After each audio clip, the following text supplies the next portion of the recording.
Welcome to Miniatures Rundown. I'm Kevin, and today we feast.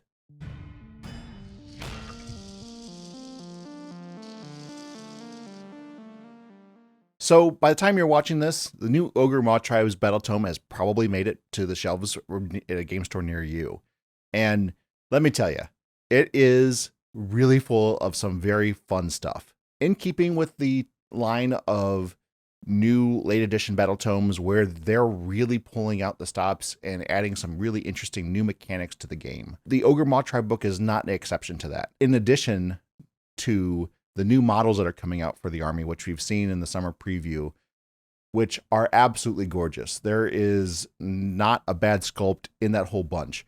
From Red the Maw to the new Gluttons to all of the new models that the Mawtribes are receiving, they are a really gorgeous new range that really exemplifies their character in the mortal realms and separates them from their old world compatriots in a way that's really interesting and new, but still are recognizable as ogres in the Warhammer universe. And I really, really like them. And of course, with all those new models comes a new battle tome and new ways to play with your ogres. But it's nice to see that at least some of the old war scrolls from the Beastclaw Raiders are still there, because I have a Beastclaw Raider army, and so it's nice that all my big monsters are still usable in this new battle tome. But anyway, enough gabbing about the battle tome and the things around it. Let's just talk about the battle tome itself. Brand new are the battle traits for Ogor Mawtribes, and this is really interesting. They have a couple of them, and one of them adds something completely new to the game that I haven't seen yet in Age of Sigmar. So the first one is a very signature one, which is eat 'em alive. Ogres love to eat, and this is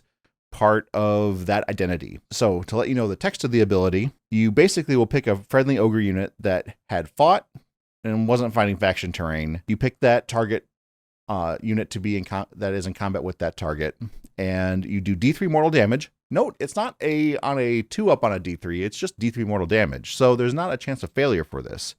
And then you pick an ability for that ogre unit to have for the rest of the battle. If they already have one of those abilities, you can replace it with another one. So they can't double up on abilities or have multiples, but you can have a buff for the rest of the battle as long as they use this ability. It is really, really interesting that you're able to buff up your units by also doing damage. Now, it's at the end of any turn, so it's it's both yours and your opponent's turn, which is really cool. That gives you some damage that you can do at the end of your opponent's turn, but it's just a friendly ogre unit. So it's not every unit in your army that gets to use this ability. It's you must pick one unit and it uses this ability and then gets a buff. So the buffs that you can get are really, really cool, such as Raw and Bloody Flesh. Subtract 1 from the rend characteristic of weapons used for attacks that target that unit. Now note that it doesn't say melee attacks, it just says attacks. So you can give yourself some shooting protection by using this ability. Exotic Giblets, and these are just great names too, by the way. Subtract 1 from ward rolls for damage points inflicted by that unit's combat attacks made by non-companion weapons. So really useful against demons, really useful against undead. And there are a lot of wards out there, 5-up and 6-up wards, that just reducing those wards is really, really great, specifically against 6-up wards. But even 5-up wards, reducing those down to a 6 makes a lot of units a lot less durable. Steaming Brains, add 2 to that unit's control characteristic. Situationally very useful. If you are contesting an objective and you just need that little push to get over the edge and take that objective from your opponent, this is a really good end of turn ability to use to do that. Crunchy Bones, that unit's melee weapons have crit 2 hits. If that unit's melee weapons already have crit 2 hits, they have crit mortal instead. Situationally, of course, depending on what unit is using that, it's really good. Slick Innards, that unit can use charge abilities even if used a run ability in the same turn. Now, because they're already in melee and are using this, being able to charge and after running is not immediately useful for them, but it can be later. So this is kind of an investment in a future turn where they're loose from combat and then they're able to run and charge. Mystery Meat, like in a school cafeteria. That joke is not really good, not really relevant these days. But anyway, we're going to go with it. Subtract 1 from the power level of enemy units while they are in combat with that unit to a minimum of 0. So situationally really, really great. So the power level, of course, corresponds to a priest power level or a wizard's power level. Now, specifically for priests are typically only one power level. Priest 2 is pretty rare out there. It does exist, and it's becoming slightly more prevalent, but it is relatively rare. And wizard power level 1 and 2 is pretty common, but just being able to knock down that little bit of casting can be really pivotal in future turns. Being able to remove their ability to cast multiple spells when that might be something that they rely on. It really depends on the matchup that you're going into. Of course, that requires your ogre unit to be in combat with that unit, and a squishy wizard probably isn't going to survive very long against an ogre in combat anyway, but it's still there. And for big characters who have multiple power levels, or even some big characters just have one power level, like I'm looking at for instance, the Hellsmith of Heshut Demon Smith on Taurus is only power level 1 naturally. So just being in combat with that and reducing its power level down to 0, really strong. And next is adding an ability to Age of Sigmar that I haven't seen yet, which is Bull Charge. So it's once per turn army, any charge phase. So you can do this as a part of a counter charge as well, which is really interesting. So you pick a friendly Ogor Mawtribes unit that charges turn and has not used a rampage ability this turn to use this ability. So it can't have already used a rampage in this turn, kind of preventing you from doubling up on some charge effects and whatnot. Then pick an enemy unit in combat to be the target. Your opponent must move the target up to 3 inches. It can move through the combat ranges of your units and can end that move in combat. So that's kind of interesting that your opponent has to move up to 3 inches. It doesn't have to move, and it doesn't even have to move at all, but it can move up to 3 inches. Because it says it must move in 3 inches, there's a designer's note at the bottom that says even if they choose not to move at all, they still count as moving, which is important for some units because some units do get a buff if they have not moved. I'm thinking of Keragen Overlords with their Arcanauts if they're taking the entrenched battle formation, where if they haven't moved that turn, they ignore the first point of rend. So, for instance, if the ogres charge them, that forces them to. It can force them to move, and then they lose that. They lose that slight buff. So that's kind of interesting. But what does it do besides your opponent gets to move it extra? That sounds like it's buffing your opponent. Well, there's a few things about it.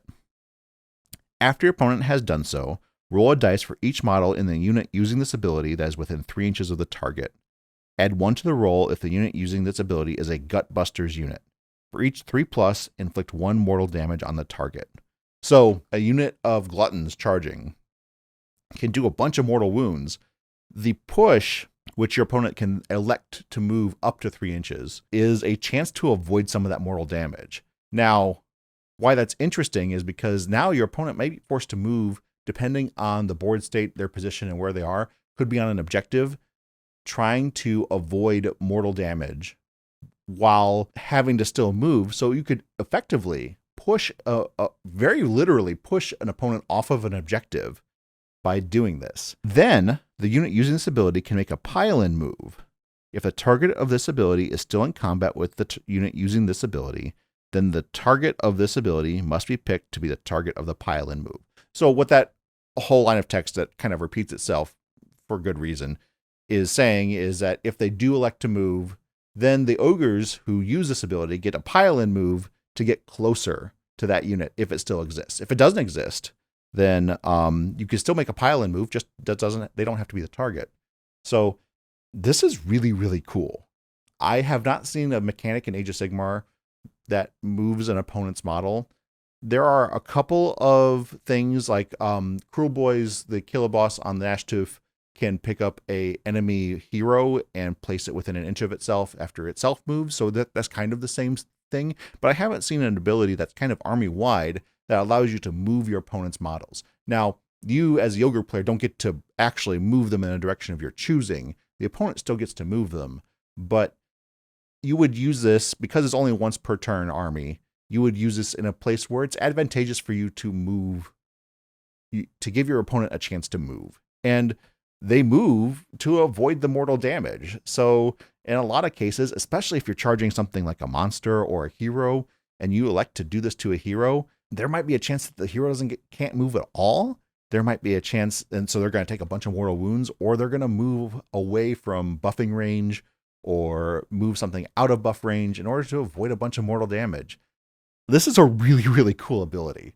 I really like it, and it makes me kind of excited to bring my ogres out again. They have a couple more battle traits. One of them is Jaws of the Beast. So this affects Beast Claw. So Beast Claw kind of get a little bit of an identity of their own. They used to have the Everwinter with their battle formation, and now it's kind of changed to be like their hunters. And so this kind of exemplifies that. You pick a Beast Claw hero that is leading a regiment that has not been deployed. Then pick a non-hero unit in that hero's regiment that has not been deployed. So you get to pick a Beast Claw Raider hero, which is one of the big monsters, either the Huskard or the Frost Lord, and then another non-hero unit. So you could pick Stonehorn Riders or etc. to accompany the Beast Claw hero. Set those units up in reserve, tracking the prey. They have now been deployed. So it's setting them up in reserve. And then closing the jaws. It's a movement phase ability. Pick a friendly Beast Claw hero that is tracking the prey. Set that hero wholly within 9 of a battlefield edge and more than 9 from all enemy units. Then set up the other friendly unit that is tracking the prey wholly within 9 of a battlefield edge and wholly within 9 of the hero that has more than 9 from enemy units. A lot of text to say they come in within 9 of the board edge and they have to be next to each other. Being able to bring in 2 big monsters that do a lot of damage from reserve is really cool. And there are a couple heroic traits that there's one heroic trait specifically that really could matter in this. And so we're going to go on to the battle formations. Feast of Bloodshed is once per turn army, end of any turn. For each enemy unit that was destroyed this turn, pick a friendly Ogor Mawtribes unit that is not in combat and has not used the power through command this turn to be the target. That's kind of important because of the specific mechanics of how this works. Each target can move up to 3 inches. It can move through combat ranges of enemy units and can end that move in combat. So it gives you an extra boost if you'll move 3 inches. Now, you are not allowed to use power through before this because obviously they don't want you powering through and moving to another part of the board entirely and then pushing into another enemy unit. Extra movement. The Age of Sigmar is won and lost in movement. And this is a really strong ability. It doesn't sound like much being able to move an extra 3 inches, but that can mean the difference between taking objective, qualifying for a battle tactic, all those things, and all those things help you win the game. So I think that Hungerfilled Tribe is really cool. Next is Vanguard of the Maw Path, once per turn army, any charge phase. So once again, any charge phase, including your opponents. Pick each friendly Ogor Mawtribes unit that charged this turn, for which the unmodified charge roll was an 8+ to be the targets. Each target can move up to 3 inches. It can move through combat ranges of enemy units and must end that move in combat with the units it was in combat with at the start of the move. Once again, extra movement. But this one's a little bit different than the previous one. And the reason why it's a little bit different is because it's movement that happens in the charge phase, and it ends in combat with the same unit that they were already in combat with. So what's the big deal with that? Well, the big deal, of course, is that you can do this to push in even further to get more mortal wound potential out of the bull charge. You can also use it to get in an extra 3 inches to get into combat with something that wasn't accessible before with a pile in. Because remember, when they are selected to fight, they'll get to pile in an extra 3 inches, potentially getting into combat with stuff that was kind of out of reach before. Once again, it's a very, very strong ability and allowing you to also possibly, once again, get on an objective that you could not access with the initial charge move and pile in move. Really, really cool. Hinterland Hunters is a passive, so it's always in effect. Prowling Predators. Subtract 1 from hit rolls for attacks that target friendly Ogor Mawtribes units while they're wholly within 9 of a battlefield edge and have not charged this turn. So -1 to hit rolls just as a passive for just existing in an area of the board. It's really strong, but it's super situational. And the problem is that a lot of the battle plans in this current season, there are things that you will want to have on the edges, but there's also a lot of reason to fight in the middle, and they're not going to get to benefit at all from this battle trait. I don't know how useful this one is, so it's definitely not my favorite. But prove me wrong. Let me know in the comments. And then the last one is the Maul Cult Fanatics. Grubs up, mateys! Pick each friendly Ogor Mawtribes unit that has been picked to be the target of Eat 'em Alive ability this battle. So that's really important. So this is once per turn army, end of any turn. And if they've at all used the Eat 'em Alive ability during the battle, this triggers, and it heals D3 each target. So you get some healing, and it's across any of the units that have already used the Eat 'em Alive ability. I think this is really interesting and adds a little bit of durability and further like increasing their ability to grind out a combat with this. And it's end of any turn. So they get to heal once in your turn and once in your opponent's turn. I think that's really cool. And of course, because it's a once per turn, end of turn ability, that means that you can do Eat 'em Alive, adding another one to that tally before you can use Grubs Up Mateys. So because you choose the order in which your abilities resolve. So being able to really pile on the healing with this is really strong. And there are so many times I've played so many games where I've had a unit that is within 1 or 2 wounds of death, and something like this would have definitely saved that unit. I think this ability is really strong. Next, we're going to move on to heroic traits. Leave not a morsel. These are, of course, on any hero. While they are within 6 inches and visible to this unit, enemy units cannot be healed or have slain models returned to them. Incredibly useful depending on your matchup. I mean, healing is something everyone can do because everyone has access to rally, but recursion and of course everyone has access to recursion as well. This is really strong against armies that naturally have some recursion that just triggers. I'm thinking of Soul Blight with the skeletons that just get D3 guys back, or the knights that get guys back at the end of the turn just by existing. This prevents that. And so just taking away their ability to do that is really strong.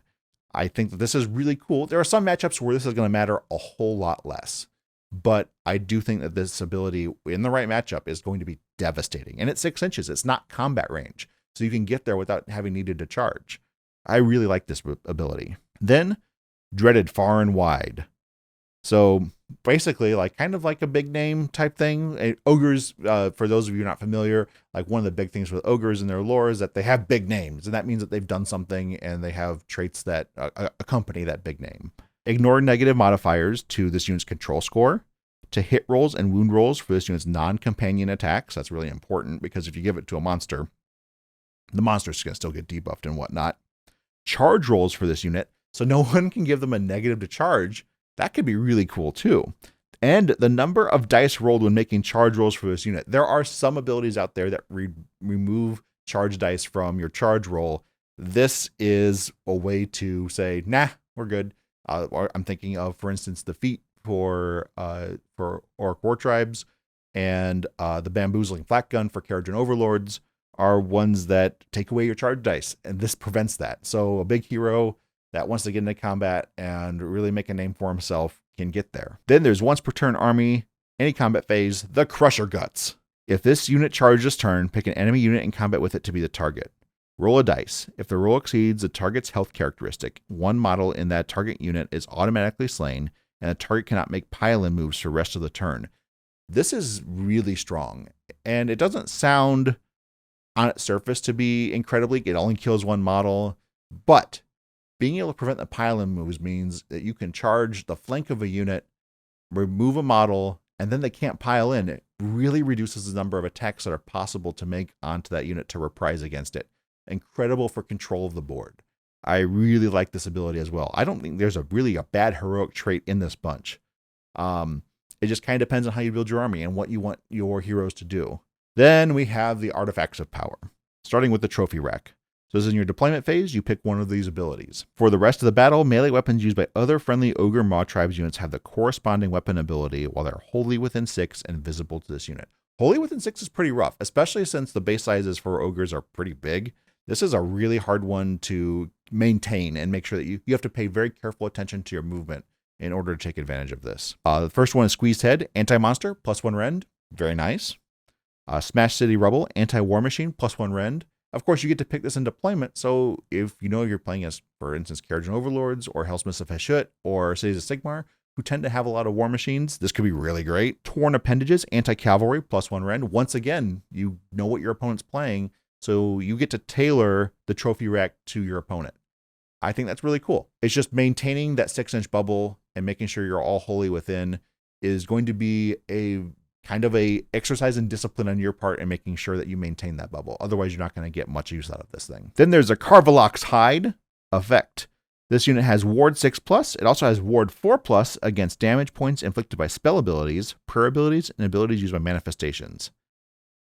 This one's okay. Because you choose this during army building, you don't know if you're going up against somebody who has a whole lot of spell damage or manifestation damage. This is pretty limited in its use. Not my favorite. Mantle of Entrails. This one's really cool. So once per battle. So that's one of the things here is it's once per battle. So that could be tricky. But it's any hero phase. Pick a visible enemy unit within 12 of this unit to be the target. Until the start of your next turn, each time a target uses a command, roll a dice as a reaction. On a 3+, that command has no effect. It still counts as having been used, and the command points spent to use the command are still lost. Once per battle, this is really strong. You can debuff a key enemy unit, and on a 3-up, their commands are canceled. Now, of course, we've all been there where the 3-ups have constantly betrayed you. It's a thing that happens. But I do think that this has the potential to be a game-winning artifact. I really, really like it. Next up, we have the spell lore. So the first one is the unlimited spell, which is Blood Feast. Great band name. And it casts on a 6. You pick a friendly Ogor Mawtribe wizard to cast, and you pick a visible friendly Ogor Mawtribe unit wholly within 12 to be the target. So they make a casting roll of 2d6, obviously. Until the start of your next turn, add 1 to hit rolls. Very simple, but very straightforward, which is the Ogre way. But +1 to hit as an unlimited spell, if you're taking a few butchers and whatnot. This is a really good, because here's the thing with ogres. Everyone hits on 4s. The destruction is not immune to the curse of, ogres are not immune to the curse of destruction where you just hit on 4s. So this is a really good way to get around that. Then there's Shin Cruncher, cast on a 7. You pick an enemy within 12.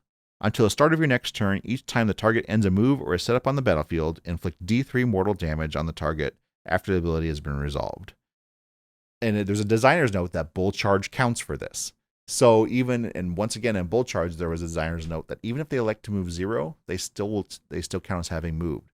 So Shin Cruncher, every time that unit moves, it's going to take some damage. I think this is actually really fun. This is a really fun spell.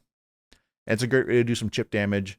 And really, like, if you could cast this on something that's really important that likes to move around the board and get to objectives, make them really, really punish them for doing that. Tallow Flange, cast on a 7. You pick a visible Ogor Mawtribe unit wholly within 12, and then cast. Until the start of your next turn, the target is not visible to enemy units more than 12 inches away from it. Really, really potentially strong spell. Once again, I play Kharadron Overlords and Hellsmiths of Hashut. We are not thrilled with this one because you can cast it on any Ogor Mawtribe unit, meaning a big monster. You can cast it on Kragnos. You can cast it on Red the Maw. There is a ton of places where now you have protected that unit from enemy shooting.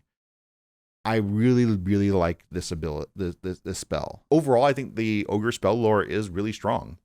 But they also have a prayer lore because they have priests. And the prayer lore is just, it so focuses on the Everwinter because they have the Huskguards and whatnot. So it's cool to see that they still have their lore that's unique to that particular culture of ogre. So cast on a 3, you pick Freezing Tailwinds. Pick a friendly Ogor Mawtribe priest and pick a visible friendly Ogor Mawtribe unit. So it doesn't have to be a Beastclaw unit in order to benefit from this. Until the start of your next turn, add 1 to run and charge rolls for the target. Add 2 instead if the chanting roll was a 6+.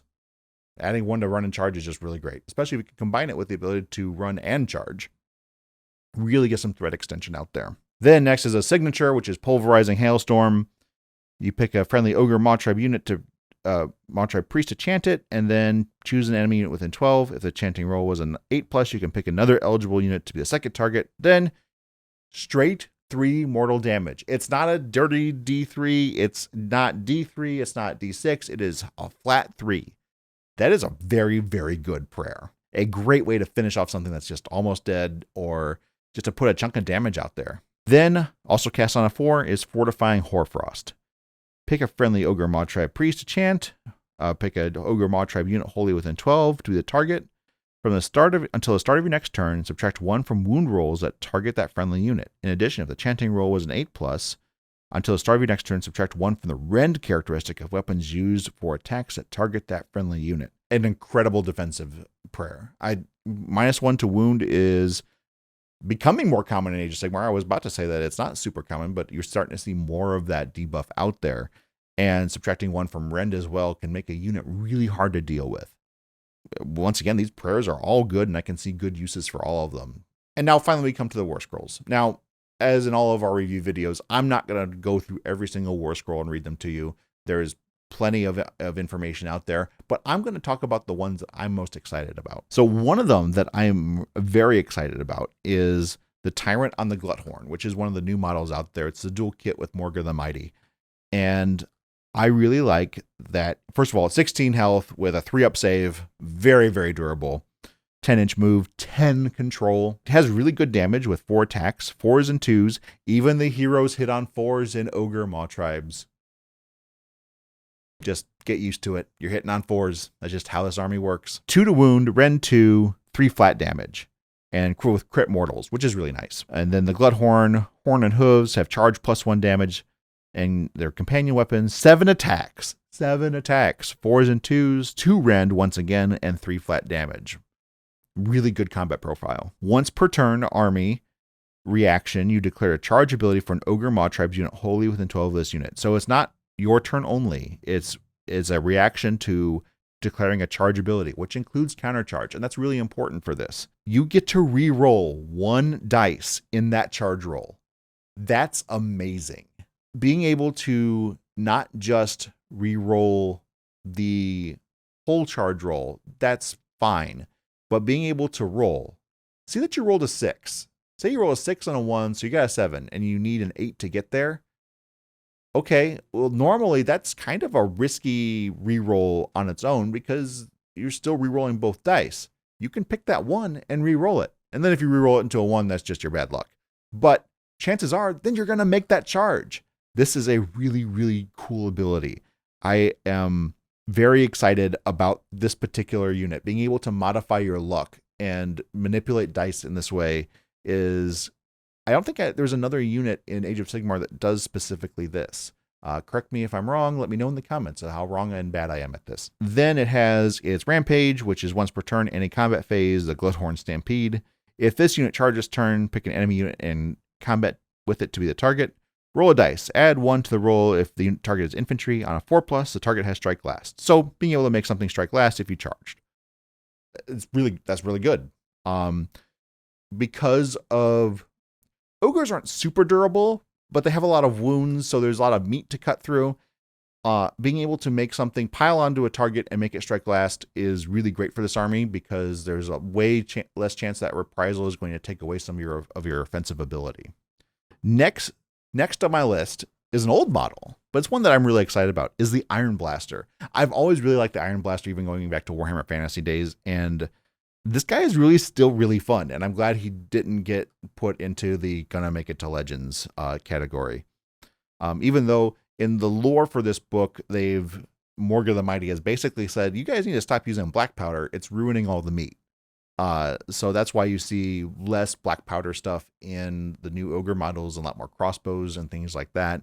Kind of changing their identity a little bit. But anyway, the Iron Blaster is still around, even if it ruins the meat. Its cannon is fine. It's 18-inch range, 2 attacks, 4s and 2s, 2 rend, 5 damage flat. That's really good. 4s to hit, it's kind of rough. And 18-inch range is really close for a cannon profile. But it's going to want to get close anyway. But the thing that really makes me excited about the Iron Blast is its once per turn army, your shooting phase ability, Obliterating Blast. It's a good thing it's once per turn army because I actually see myself using this more than the actual shot from the cannon itself, unless I really want to try and obliterate something. If this unit has not used a run or retreat ability this turn, pick a visible enemy unit within 18 inches of it to be the target. Then draw a straight line between the closest points of the bases of this unit and the target. Each other unit, friendly and enemy, that this line passes across is a collateral damage target. Roll a dice on a 3+. Of course, it's going to be a 3+. Inflict an amount of mortal damage on the target equal to the roll. So it's 3 to 6 damage. That's your damage range for this ability. but it is mortal damage, which is really nice. Don't get a save against it. Inflict D3 damage on each collateral damage target. Now, keep in mind, this does include friendly and enemy, so you're going to want to position yourself in a way that it does at least the less amount of damage to you, or maybe you just don't care. Being able to draw a line and do damage is really, really great. You could, lots of chip damage. The ceiling for damage on the target, of course, is lower than just shooting the cannon normally. However, being able to do a bunch of damage in between potentially means that you can do a lot of overall damage. I think that the Iron Blaster is really interesting. Do I think it's good? I'm not really sure, but I do think that it's really interesting. And the Obliterating Blast sounds like a lot of fun.